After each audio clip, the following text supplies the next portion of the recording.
We start in Afghanistan. The Taliban completed their sweep of the country's south on Friday, taking 4 more provincial capitals and getting closer to the capital Kabul.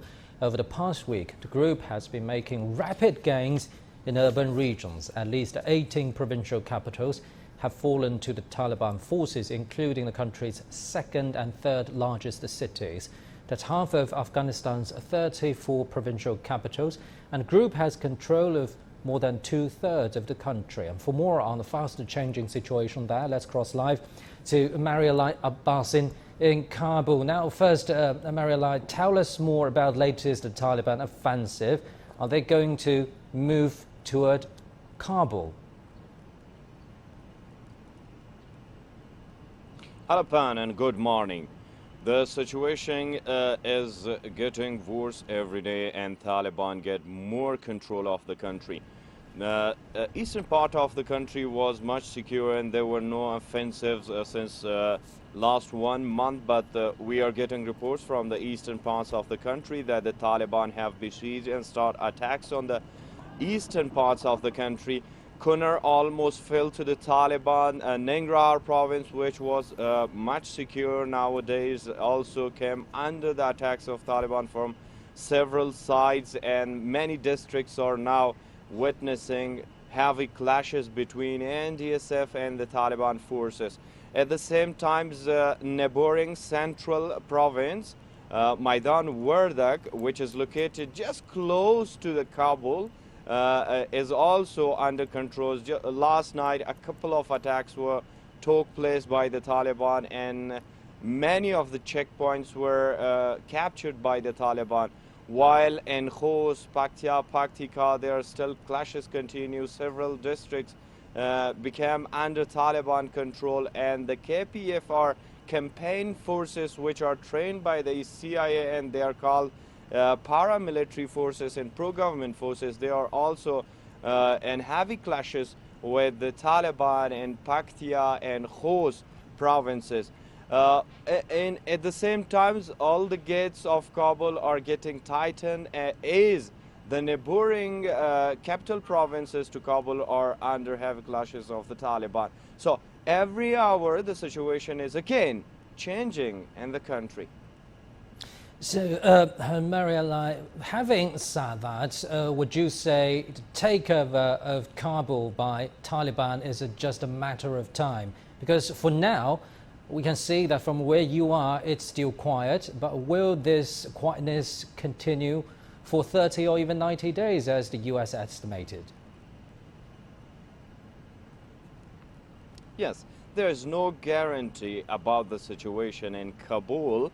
At the moment that I'm talking with you, there are a lot of helicopters, transportation, airplanes, and also during the night, we hear voices of fighting, flying jets sometimes. So Kabul is under heavy security measures, and the government is trying to take control of the capital Kabul. But President Ghani once said that without the support of international forces and their support in Kabul and around the country will fall to the Taliban in almost 6 months. He is preparing for these 6 months, which a month is already passed, and he has besieged all the forces. But the problem is the forces are not fighting against the Taliban. The surrenderings, even from the top governmental security officials, are continuing all around the country. In Herat, Kandahar, then Ghor, and many other provinces, the situation was something more than dramatic, because Taliban launched footage of the security provincial officials, and they were smiling and posing to the cameras when they were talking, and the behavior from the Taliban side has changed. So of course Taliban is surrounded, there is no doubt. Ghazni, Logar, and Maidan Wardak, which is fragile, and many believe it will collapse to the Taliban very soon, are the neighboring provinces to Kabul, and Kabul now needs much more security measures. But as we see here, yet in Kabul, there is silence. The situation is not reported as clashes, but fewer of the district, even in Kabul, are have been witnessing the attacks from the Taliban, like Sarobi, Shakardara, Paghman, and other districts in Kabul. Yes, Taliban are there, they are hiding, but it's a fragile situation now for Kabul, and no one can estimate for how long this situation will continue. But there are hopes that the Taliban are not planning to attack Kabul until they settle a political conclusion with the government, which is far away, and we can't talk about it at the moment. Zmaryalai, putting Kabul aside for a moment, what the Taliban have been doing in those taken provincial capitals? We get a lot of reports. I was just seeing a video that was launched, and it was showing pro-government militia forces killed by the Taliban, and they were counting the dead bodies were 14. At the same time, we get reports from the restriction that is or opposed by the Taliban in many provinces, particularly in northern provinces of the country. We also get reports of Taliban imposing again their 1990s till 2001, when they were doing the things during their regime in Afghanistan along 6 years, imposing restriction on women and girls. And at the same time, they are not allowing women to walk around the villages and cities alone without having a male family member with them. While we are also getting reports that they are trying to make people calm, and then somehow we also get reports that the Taliban have started to win hearts of the people, which is a rare thing. As I said before, they are even behaving differently with the security officials who were in battle and war with them for almost 20 years. So situation is different. There are like war group, and they are different in every province of the country, and they are behaving in different and various types of their reaction to the people, to the official, and to the conditions.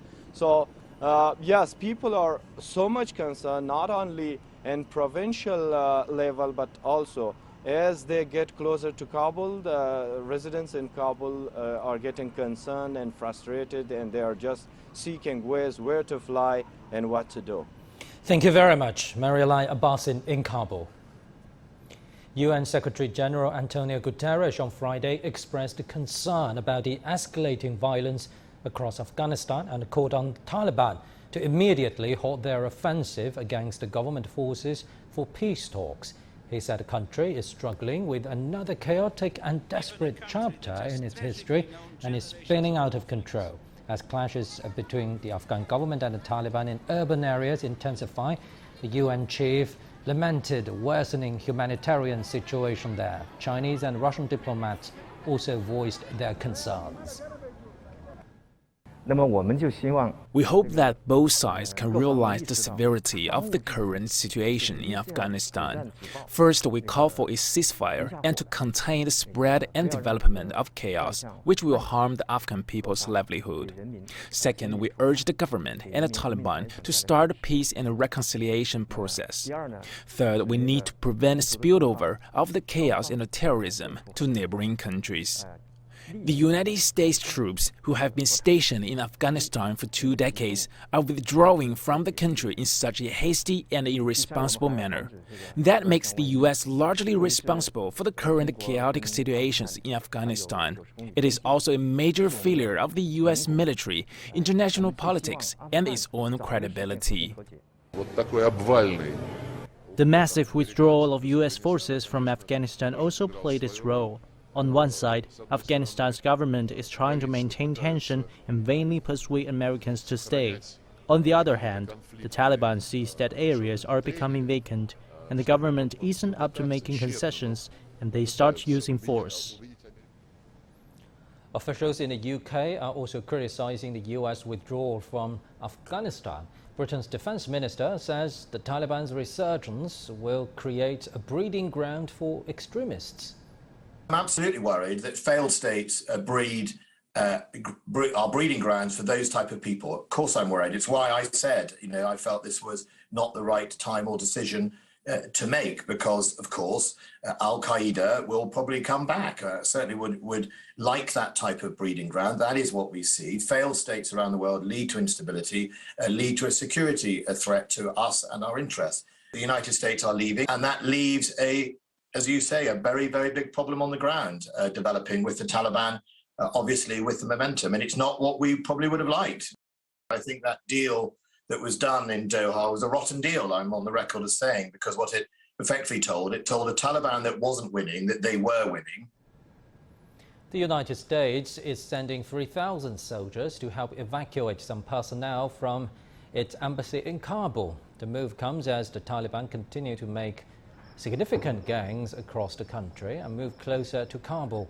One leading Republican politician urged the Biden administration to hammer Taliban advances with airstrikes and provide support to Afghan government forces.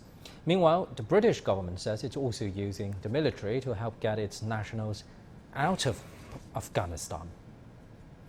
Many Afghans crowded the border to cross into Pakistan on Friday after it was reopened. The influx of displaced Afghans has led to clashes with Pakistani forces at a border crossing. For more on the situation, let's cross live to our correspondent Daniel Han in Islamabad. Daniel, tell us more about that developing situation on the border between Pakistan and Afghanistan. Well, Pandang, reportedly the decision of reopening of the border crossing was taken 3 days ago at a meeting between Pakistani officials and the Taliban, who are now running affairs of the Afghan border district of Spin Boldak, which they captured last month. But the border could not be reopened immediately due to a Taliban demand that Afghans who wanted to cross into Pakistan should be allowed without visa and other documents. Now, Pakistani border authorities refused to allow entry to these people without the required documents. The two sides again held talks just 2 days ago, and the border was reopened, after which Afghan transit trade also resumed. A large number of Afghan nationals have also been allowed to cross into Pakistan. We have been stranded here for around 9 days because of the Chaman border closure. Most travelers only had money for one night and sold their cell phones for half the price to cover their expenses. Now that money is also gone. We are happy that the border has opened and our distress have come to an end. People have patience and other problems on this side of the border as well as on the other side. We are relieved that the border has opened. Now, the body of an Afghan national who died of a heart attack has also been sent back to Afghanistan. This was the reason that there were some clashes at the border in Chaman. Now, officials say that Pakistan is allowing those Afghans and Afghan nationals to enter Pakistan who carry an Afghan identification card. Pakistan has also tightened security along the Afghan border to check any undocumented movement. It is part of Pakistan's new border management system, as elements of disorder may enter in the disguise of refugees, a reality that Pakistan has seen too often in the past. Pandang? Thank you very much. Our correspondent Daniel Han in Islamabad. Now for more insight.